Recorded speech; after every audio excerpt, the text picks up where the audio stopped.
Kebutuhan tenaga kerja bidang komputer termasuk programmer, data science, developer, dan lain-lain sedang tinggi banget saat ini. Ini bisa kita lihat sering memenuhi daftar jenis tenaga kerja paling dibutuhkan, demikian juga dengan daftar gaji tertinggi. Tapi walaupun teman-teman lulusan komputer atau udah belajar pemrograman, sering juga susah dapat kerja, terutama untuk first job atau ketika pertama kalinya cari kerja. Kok bisa gini? Kesannya kayak paradoks ya, programmer lagi dicari tapi jadi programmer kok susah dapat kerja.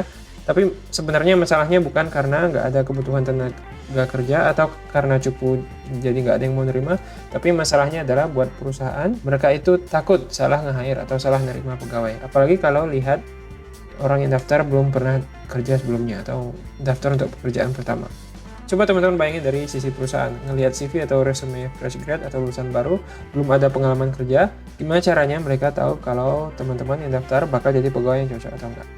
Kalau cuma lihat ijazah, cuma lihat nilai kuliah, banyak loh lulusan yang nilainya bagus, ternyata ketika kerja nggak jadi pegawai yang bagus. Skill yang perlu untuk lulus ujian itu misalnya hafalan, tahu kisi-kisi ujian, tahu belajar pola soal yang sering dikeluarkan dosen, ini nggak mencerminkan skill yang dibutuhkan di dunia kerja. Terus kalau nilai kuliah nggak bisa menjamin, nggak bisa dijadikan patokan, apakah mereka bisa milih pegawai berdasarkan CV atau resume? Masalahnya kita tahu sendiri kan, CV itu seringkali dimanis-maniskan. Misalnya, kita pernah tutorial JavaScript sekali dua kali, tapi kita dengan gampangnya tulis di CV bisa JavaScript. Jadi yang ada di CV itu seringkali cuma klaim dari orang itu doang dan nggak bisa dijadikan jaminan buat perusahaan.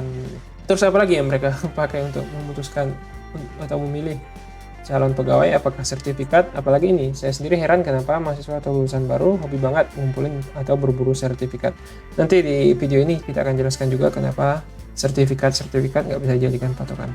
Terus kalau ijazah nggak bisa jadi patokan, nilai kuliah nggak bisa, CV, sertifikat juga nggak bisa, bagaimana perusahaan bisa yakin saat nerima orang yang daftar kerja? Padahal buat mereka risikonya cukup besar, karena kalau salah ngambil orang, berarti mereka harus ngeluarin gaji berbulan-bulan, biaya training, kan banyak juga. Selain itu, pegawai baru biasanya butuh bimbingan dari manajer, mentor, dan senior di timnya, jadi bukan cuma keluar biaya, mereka juga akan nambahin beban buat pegawai-pegawai mereka yang udah produktif. Rugi banget kan kalau ternyata setelah semua investasi ini ternyata kita sebagai pegawai baru performanya jelek nanti dan jelek-jelek terus.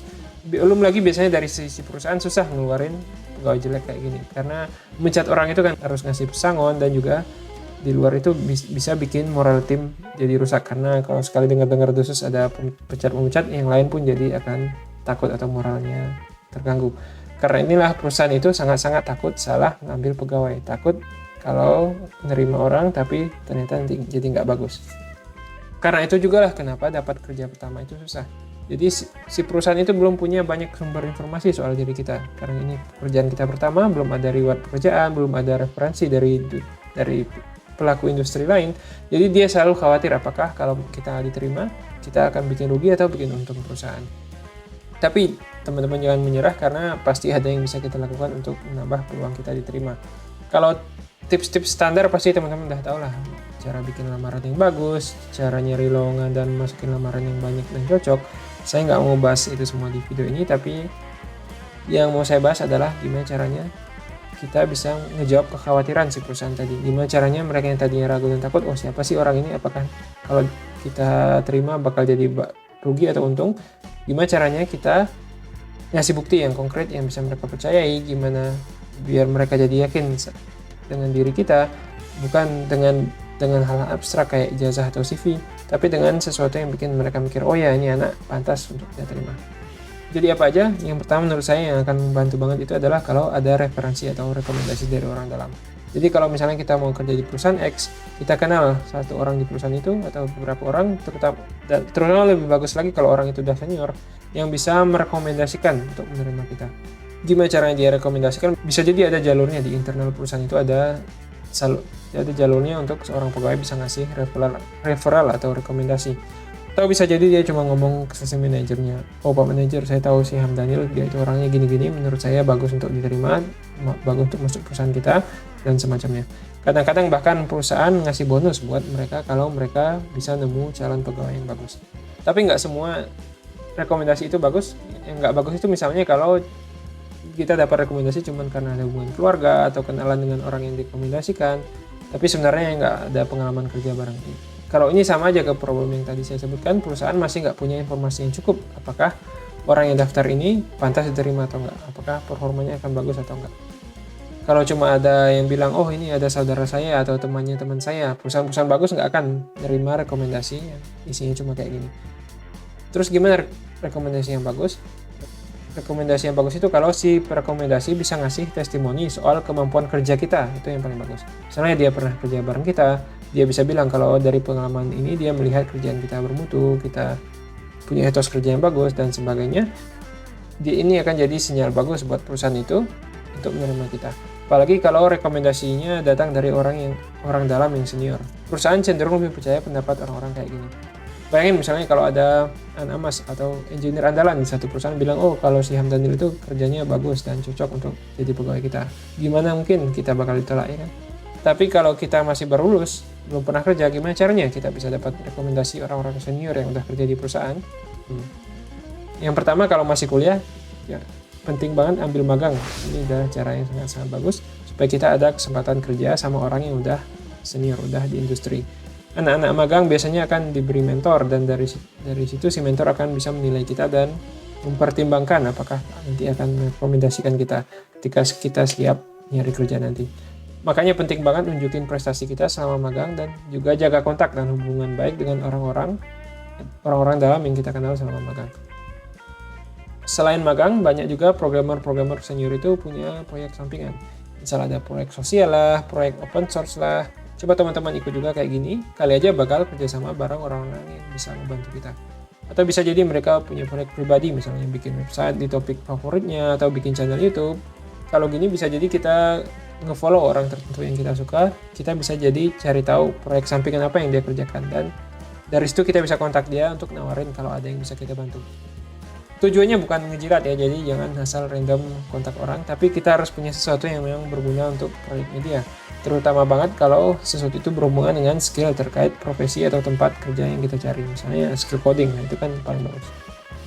Kalau kita baik cara kayak gini akan bermanfaat untuk semua pihak. Dia dapat bantuan dari kita, sedangkan kita, pertama kita dapat pengalaman kerja bareng dia. Kedua, kalau dia terkesan dengan kita, ini bisa jadi jembatan untuk peluang kerja kita suatu saat nanti. Tentu saja penting banget kita memberikan manfaat ya. Jadi jangan cuman kita ngekor-ngekor, pengen ngikut-ngikut doang, atau pengen dapat rekomendasi kerja doang.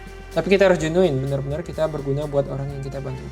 Orang-orang seperti ini biasanya ngerjain proyek sampingan karena mereka suka. Jadi kalau mereka melihat kita semangat, kita bermanfaat dan berguna, mereka juga nggak akan segan-segan kerja sama kita, membantu kita untuk mulai, bahkan juga ngajarin kita kalau ada yang perlu diajarin dulu.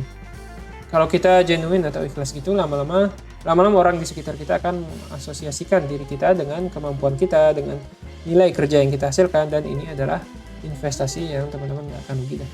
Jadi itu tips pertama, kalau ada yang bisa memberi kita rekomendasi atau testimoni positif akan ngebantu banget supaya lamaran kita peluang diterimanya lebih tinggi dari lamaran-lamaran lain yang masuk kerja perusahaannya.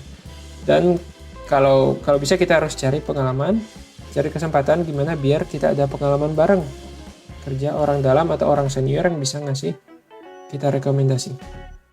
Apalagi yang bisa membedakan lamaran kita dari tumpukan lamaran-lamaran lain sehingga peluangnya diterimanya lebih bagus.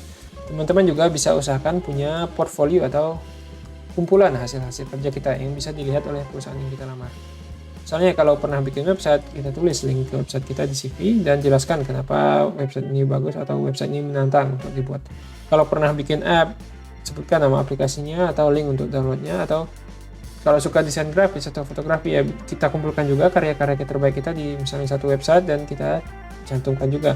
Atau kalau teman-teman aktif di open source, ya tulis username kita dan di link juga, dan pastikan profil kita di GitHub rapi, orang bisa gampang ngecek isi kontribusi kita. Portofolio atau kumpulan hasil kerja ini akan jadi pembeda lamaran kita. Kalau kita cuma nulis bisa web development di CV itu gampang, semua orang juga bisa atau tinggal ngetik. Tapi kalau kita bisa buktikan, klaim kita bisa web development, kita buktikan dengan website yang benar-benar kita buat, ini akan menambah keyakinan perusahaan itu terhadap lamaran kita. Berarti kita bukan cuma ngaku-ngaku doang, tapi memang kita udah pernah kerjain, nggak nyerah di tengah jalan, dan kita tahu tantangan dan problemnya apa untuk website bagus, dan mereka sendiri juga bisa ngecek apa sih, sebagus apa sih yang kita buat. Tips selanjutnya adalah CV yang konkret.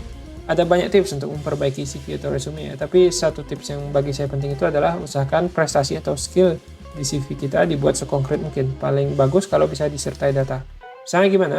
Oke, daripada kita bilang, oh kita bisa bahasa pemrograman, bisa Java, bisa JavaScript, bisa Python, bisa C++, bisa 10 bahasa lainnya. Daripada kayak gini, kita mending dikonkretkan apa sih yang kita udah lakukan di bahasa itu. Misal, kita pernah bikin aplikasi Android pakai Java, kita bisa cantumkan link aplikasinya, atau kita sebutkan, misal udah di-download sekian ribu orang di Play Store. Atau kalau kita pernah memimpin satu tim organisasi, sebutkan gambaran sebesar dan serumit apa tim atau organisasi itu. Misalnya berapa orang yang terlibat, berapa anggarannya, berapa lama proyeknya, dan seterusnya. Kalau kita pernah magang, sebutkan apa produk yang pernah kita kerjakan, berapa penggunanya, apakah menghasilkan pendapatan atau manfaat lain untuk perusahaan magang kita, dan seterusnya. Atau kalau kita pernah menang lomba, sebutkan tingkat apa lomba itu. Tingkat universitas kah, atau tingkat provinsi kah, nasional kah, dan siapakah saingan-saingan kita di lomba itu. Apakah di lomba untuk mahasiswa, umum, lomba khusus programmer elit, kita jelaskan semua. Kenapa mengkonkretkan CV ini penting? Karena perusahaan tahu kalau semua orang akan berusaha memanis-maniskan dirinya di CV. Kadang orang lihat tutorial JavaScript dikit, kerjaan latihan 1-2, langsung tulis di CV-nya kalau bisa JavaScript. Karena itu pertanyaan mereka selanjutnya adalah apa sih yang bisa kita kerjakan dengan JavaScript? Kalau kita bisa jawab di CV ini, kita akan lebih dinilai positif dibanding CV lain yang cuma mengklaim doang.